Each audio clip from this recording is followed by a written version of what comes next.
योगी जी के बुलडोजर में तेल पानी सब मुझे लगता है वो कफ सिरप माफिया ही डलवाते थे। वो चाबी लेके भाग गए हैं, बुलडोजर खड़ा है, नहीं निकल पा रहा। योगी जी ऐसे मुख्यमंत्री हैं जो खुद जेल में जाके माफियाओं से मिले हैं, मुख्यमंत्री बनने के बाद मिले हैं।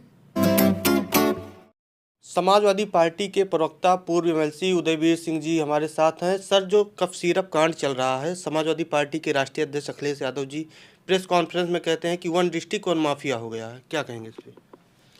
जिस तरीके से लगातार शिकायतें आ रही हैं और जिस स्तर पे इस मामले में बेईमानी हुई है, जनता के जीवन से खिलवाड़ हुई है, तमाम बच्चों की दूसरे दूसरे राज्यों में मृत्यु हुई है और अनाप शनाप पैसा कमाया गया है, लूट हुई है, तो ये बहुत ही गंभीर मामला है और इसमें सरकार गंभीरता से कार्रवाई नहीं कर रही।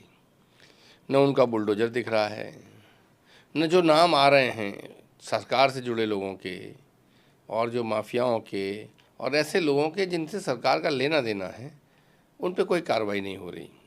जो कार्रवाई हो भी रही है वो जन दबाव में, तमाम मीडिया सोशल मीडिया पे जो बातें एक हफ्ते पहले एक्सपोज हो जाती हैं और बहुत चल जाती हैं, उसके बाद सरकार मुझे लगता है कि लाइक्स और व्यूज़ देखती है, इतने लोग ज़्यादा नाराज़ हो रहे हैं, तब एक आध कोई गिरफ्तारी करती है। तो ऐसी परिस्थितियों में ये गंभीर विषय है जनता के जीवन से खिलवाड़ का और सत्ता, माफिया और भ्रष्टाचार और इस तरह के लोगों का जो एक नेटवर्क, एक नेक्सिस हो गया है, उस गठजोड़ जनता के सामने एक्सपोज हो गया है। इसलिए बहुत ही चिंताजनक विषय है और इस पर कठोर कार्रवाई करनी चाहिए। अब तक मुझे लगता है कि जितने भी इसके लिंक्स थे अलग अलग प्रदेशों में, अलग अलग प्रदेशों में, अलग अलग ज़िलों में, उनके खिलाफ कार्रवाई होनी चाहिए थी, लेकिन ऐसी सरकार ने कोई मंशा नहीं दिखाई। सर, बुलडोजर जैसे आप लोग कहते हैं कि बुलडोजर विपक्ष पे चलता है, समाजवादियों पे चलता है, तो वहाँ पे बुलडोजर क्यों नहीं चल रहा है? योगी जी का बुलडोजर वहाँ क्यों रुक गया? योगी जी के बुलडोजर में तेल पानी सब मुझे लगता है वो कफ सिरप माफिया ही डलवाते थे। वो चाबी लेके भाग गए हैं, बुलडोजर खड़ा है, नहीं निकल पा रहा है। तो मुद्दा ये नहीं है, मैं तो किसी गरीब का घर गिराना, किसी कमज़ोर का घर गिराना तो कोई भी गिरा दे, उसके लिए योगी जी को भी बदनामी लेने की ज़रूरत नहीं है। जो ये अपने अपराधी पाले हैं ज़िले ज़िले में, इनको इशारा कर दें, ये वैसे ही गिरा देंगे। मूल सरकार की नीयत, मंशा और ताकत तब मालूम चलती है जब बड़े पदों पे बैठे और जिनके हाथ में जिम्मेदारी है ये सब रोकने की, वो लोग का नाम आ जाए और उन पे कोई कार्रवाई हो। अब किसी गरीब कमज़ोर विपक्ष के आदमी पे तो कभी भी चला दीजिए, न उसकी सरकार है, न उस पर संसाधन हैं। कार्रवाई तो तब मालूम पड़े जब सरकार में बैठे लोगों के खिलाफ कोई कार्रवाई हो पाए।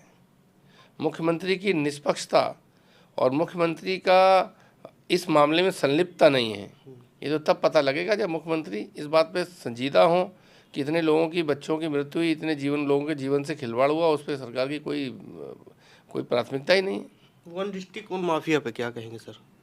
हर ज़िले में कोई ना कोई माफिया बैठा हुआ है जिस पर सरकार का पूरा आशीर्वाद है। हर ज़िले के एक न एक व्यक्ति को पूरा योगी जी और उनके जो पुलिस है उसने पूरा संरक्षण दे रखा है।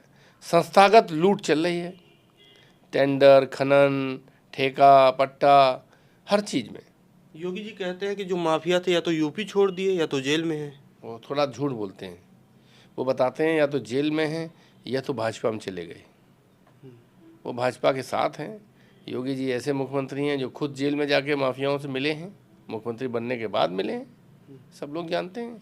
और वही लोग, ऐसे ही लोगों की जमानतें हो जाती हैं, ऐसे ही लोग आके जो है प्रदेश में सबसे ज़्यादा अवैध तरीके से उगाही वसूली करने और इनका आमदनी होने वाले व्यापारों पर कब्जा कर लेते हैं। तो क्या बिना योगी जी की इच्छा के हो रहा है?